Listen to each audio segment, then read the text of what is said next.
Ya, kita langsung membahas dalam segmen dialog keluarga Novanto terlibat dalam atau terjerat kasus korupsi IKTP. Dan saat ini saya sudah bersama dengan Bang Febri Hendri, peneliti ICW. Selamat malam, Bang Hendri. Selamat malam, Bang. Apa kabar? Kabar baik. Baik ya. Terakhir kita bicara mengenai ketika kejadian menabrak tiang lampu itu ya, tiang listrik kemudian direvisi menjadi tiang lampu. Kali ini kita melihat bagaimana keluarga dari Setia Novanto ini kemudian ikut terjerat. Tidak, mereka diperiksa dalam kasus untuk tersangka Anang. Nah, tapi bagaimana melihatnya? Apakah ini termasuk apa TPPU atau kalau dilihat ini kan masih menjerat dalam kasusnya tersangkanya Anang, bukan tersangka Setia Novanto begitu, Bang? Iya, kalau menurut kami ada dugaan bahwa memang KPK membutuhkan semacam pijakan ya untuk menggunakan pasal TPPU. Gitu. Memang perkaranya tidak terkait dengan perkara SN gitu, tapi tersangka yang lain. ASS. Nah, kalau nanti ini terbukti bahwa di pengadilan terutama bahwa memang betul perusahaan-perusahaan tersebut adalah perusahaan yang dimiliki oleh anak atau istri atau ponakannya SN, maka ini adalah sebuah konflik kepentingan dan perbuatan melawan hukum juga, dan ada ini di situ. Nah, kalau terbukti juga nanti pihak-pihak yang diduga menerima atau mengetahui ada uang gitu, bahwa itu berasal dari tindak pidana, dia bisa dikenakan pasal TPPU juga. SN juga bisa dikenakan pasal TPPU juga begitu. Karena mengajak keluarganya, istilah gitu, mengajak dalam tanda kutip. Karena perusahaan-perusahaan ini kan memang yang terlibat dalam proyek IKTP begitu ya. Apakah ini memang menjadi modus yang bisa dikatakan cukup umum gitu, ketika misalnya ini sangat-sangat jelas terlihat bahwa anggota keluarganya menjadi komisaris di PT tertentu begitu, bahkan sampai ada dari istri, kemudian istri sebagai pemilik saham, kemudian anak-anaknya juga pernah menjadi komisaris gitu, bahkan Setia Novanto pun juga menjadi komisaris gitu. Ini apakah modus yang cukup umum? Sebenarnya kan cukup ketahuan juga kalau misalnya satu keluarga ini, bahkan ada keponakannya ya, memang kalau yang dalam kasus ini. Ini satu modus yang umum ya, di mana aliran uang hasil korupsi itu atau proyek itu dikerjakan oleh perusahaan yang dimiliki oleh keluarga, kerabat, teman-temannya, gitu ya? Kroninya gitu, atau juga perusahaan itu dibangun sebagai upaya untuk menampung hasil korupsi, bisa begitu, supaya uang itu bisa dikendalikan oleh hasil, tidak gitu kemana-mana. Ya? Lain ceritanya kalau misalkan uang itu mengalir ke sebuah perusahaan yang lain yang tidak ada hubungannya, tidak bisa dikendalikan oleh pelaku korupsi ini sendiri. Nah, ini akan membuat mereka ya susah untuk mengendalikan atau menikmati hasil kejahatannya itu. Makanya memang perlu oleh KPK perlu ditelusuri lebih lanjut siapa berapa uang hasil korupsinya, kemana mengalirnya, siapa yang menyembunyikan uang itu, dan kemudian berupaya untuk membuat uang ilegal itu menjadi legal atau mencuci seolah-olah gitu, itu jadi uang legal begitu. Nah, pihak-pihak yang melakukan ini bisa dijerat dengan TPPU. Bahkan orang yang menikmati hasilnya itu juga ya, meskipun dia adalah penerima pasif begitu, itu juga kemungkinan bisa dijerat juga begitu. Oke, ini apakah memang artinya KPK sendiri juga cukup lazim atau cukup untuk melihat modus-modus seperti ini untuk menjerat seseorang gitu dengan pasal-pasal berlapis begitu? Ya, iya kan kita tahu bahwa pasal TPPU ini kalau kita nilai sebenarnya lebih kuat dibandingin undang-undang tipikor, undang-undang TPPU dengan undang-undang tipikor. Kenapa? Karena undang-undang TPPU ini kan dia paradigmanya adalah mengikuti kemana uang mengalir. Kalau undang-undang tipikor kan dia mengikuti siapa saja pelaku dan berdasarkan pengakuan saksi-saksi. Jadi kalau istilahnya bahasa Inggris itu follow the suspect kalau undang-undang tipikor. Kalau undang-undang TPPU follow the money. Jadi kan tahu kemana uang, siapa yang dapat, nah siapa yang dapat, siapa yang menikmati, dan siapa yang menyembunyikan, itu bisa dijerat semuanya. Tapi kalau undang-undang tipikor kan tidak, hanya pelaku yang melakukan perbuatan melawan hukum saja. Dan kedua, kalau dengan menggunakan undang-undang TPPU akan banyak kerugian negara itu, uang hasil kejahatan itu bisa diselamatkan. Berbeda dengan undang-undang tipikor ya, karena fokusnya hanya ke saksi begitu.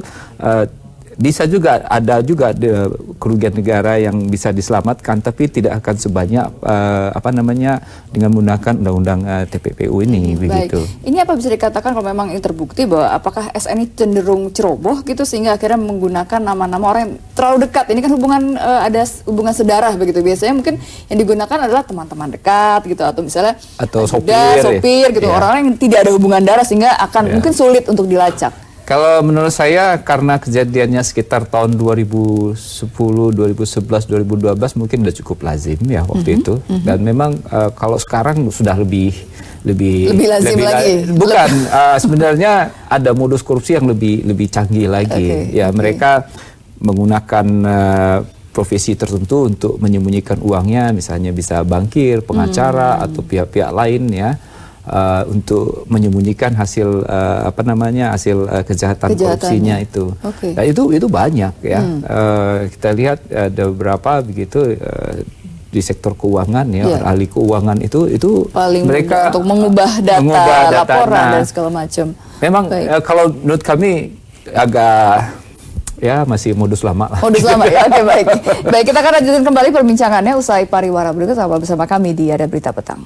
Ya, kembali kita lanjutkan perbincangannya masih membahas mengenai keluarga Setia Novanto yang ada dalam korupsi KTP elektronik. Tadi dikatakan ini modus lama. Kenapa kira-kira Setnov ini masih menggunakan modus yang lama, tidak menggunakan modus yang sebenarnya karena sangat mudah sekali terlacak ketika keluarga dekat terlibat dalam perusahaan yang ikut konsorsium untuk KTP elektronik. Ya mungkin tadi pertama karena itu memudahkan dia mengendalikan hasil kejahatannya. Yang kedua mungkin waktu itu belum cukup masif dan intensif pakai undang-undang TPPU ya. Jadi baru belakangan ini KPK atau juga penegak hukum yang lain menggunakan undang-undang TPPU begitu. Saya pikir nah kalau masalah pengadaan barang ini apakah kemudian misalnya memang banyak beberapa orang yang misalnya ikut tender kemudian seperti membentuk perusahaan fiktif atau membentuk perusahaan tertentu untuk supaya dia menang tender sehingga lingkungan dia saja gitu yang uang tidak akan lari kemana-mana. Memang menjadi modus yang lazim. Banyak bahwa sebenarnya yang penyedia barang itu membuat perusahaan tertentu, bahkan ada orang yang menyediakan perusahaan khusus untuk ikut lelang. Ya, jadi dia ikut lelang dan pinjam bendera begitu. Atau juga pinjam bendera juga begitu. Ada perusahaan yang dipinjam bendera itu memang dia nggak punya kemampuan gitu. Atau juga memang punya kemampuan. Tapi proyek itu kemudian dikerjakan oleh pihak yang lain.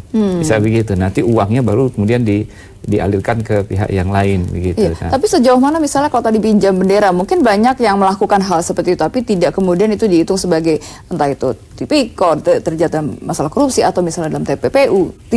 Tidak semuanya kan, artinya seberapa batas-batasnya begitu, Bang? Sebenarnya kan kalau pinjam bendera itu kan dilarang itu. Itu kan upaya untuk mencurangi proses lelang. Itu kan sebenarnya juga bisa dinilai sebagai sebuah perbuatan melawan hukum juga ya. Apalagi kemudian bahwa ada kesepakatan bahwa kalau dia menang lelang ada nanti sekian persen gitu. Itu aja sudah sebuah pemukatan jahat begitu ya untuk